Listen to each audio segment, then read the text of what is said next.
आदित्य अपने दिन का आधे से ज्यादा वक्त फोन पर बिताता था। ना किसी से मिलना जुलना, बस फोन की स्क्रीन को घूरते रहना।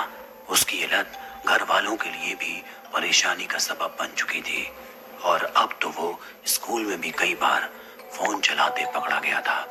आदित्य की माँ अक्सर उसे कहती, सुधर जा वरना बहुत पछताएगा।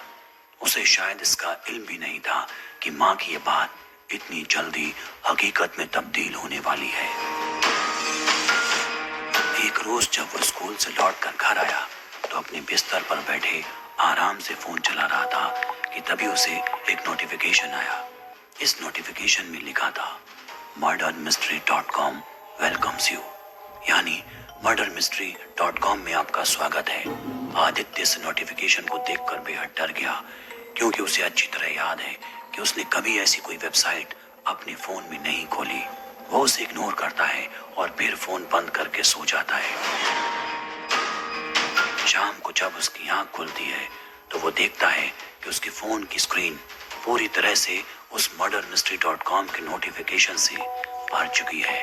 उसे ये सब देखकर बहुत गुस्सा आता है।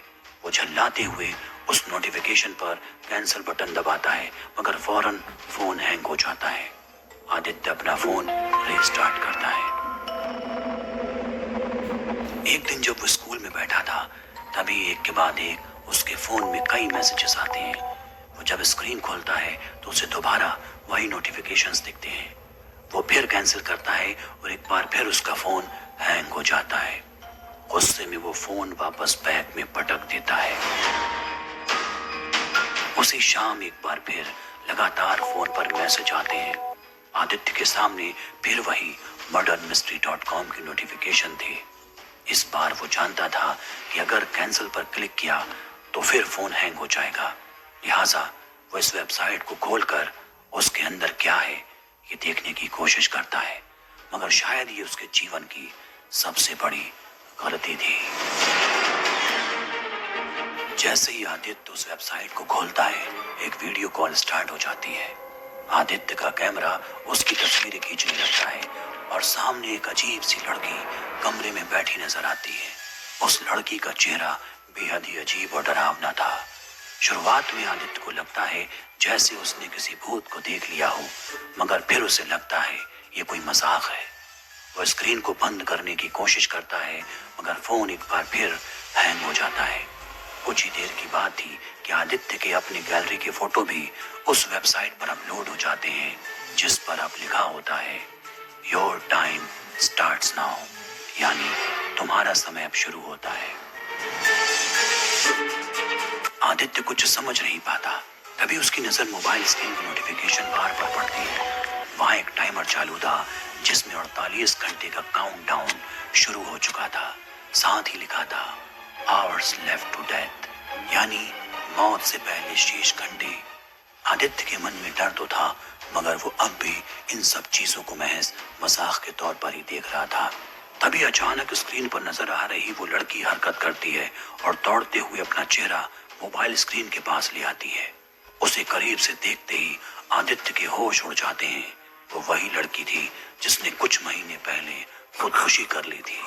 उसने फौरन हाथ से मोबाइल छोड़ दिया। उसकी वो रात डर की जद में निकली। अगली सुबह स्कूल जाने से पहले उसने अपना फोन चेक किया। फोन पर लिखा था, 24 घंटे और बाकी हैं। वो दिन भी निकला।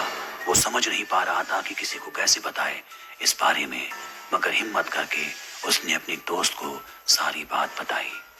दोस्त ने सोचा कि आदित्य पागल हो गया है। वो लड़की जो कुछ महीने पहले ही मर चुकी है, वो वीडियो कॉल कैसे कर सकती है। यूं ही करते करते अगले दिन की शाम हो जाती है और अब टाइमर बता रहा था सिर्फ 1 घंटे और बाकी। आदित्य डर गया था। उसने अपना लैपटॉप निकाला और इसका तरीका ढूंढने लगा। काफी मशक्कत के बाद भी उसे कुछ हासिल नहीं हुआ। अब टाइमर में समय बचा था मात्र 5 मिनट। तभी उसके फोन पर एक वीडियो कॉल आया। आदित्य ने उसे उठाया।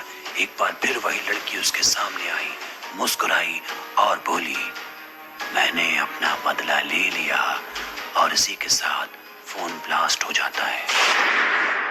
आवाज सुनकर आदित्य के माँ बाप कमरे में आते हैं तो देखते हैं कि आदित्य का चेहरा पूरी तरह से जला हुआ है और उसकी मौके पर ही मौत हो गई। वारदात के बाद जब पुलिस तफ्तीश हुई तो उसके दोस्त ने खुलासा किया कि आदित्य उसे बता रहा था कि उसकी जान खतरे में है। साथ ही एक लड़की के बारे में बताया जो स्कूल की ही थी और उसने कुछ महीनों पहले खुदकुशी कर ली थी। जब पुलिस ने सख्ती से पूछताछ की तो उसने बताया कि दरअसल आदित्य उसके साथ रिलेशनशिप में था। उसने धोखे से उस लड़की के निजी फोटो मांगे और वायरल कर दिए, जिसके बाद वो डिप्रेशन में आ गई और मजबूर होकर आत्महत्या कर ली। शायद आज इतने महीनों बाद उसने आदित्य के मोबाइल के जरिए अपना बदला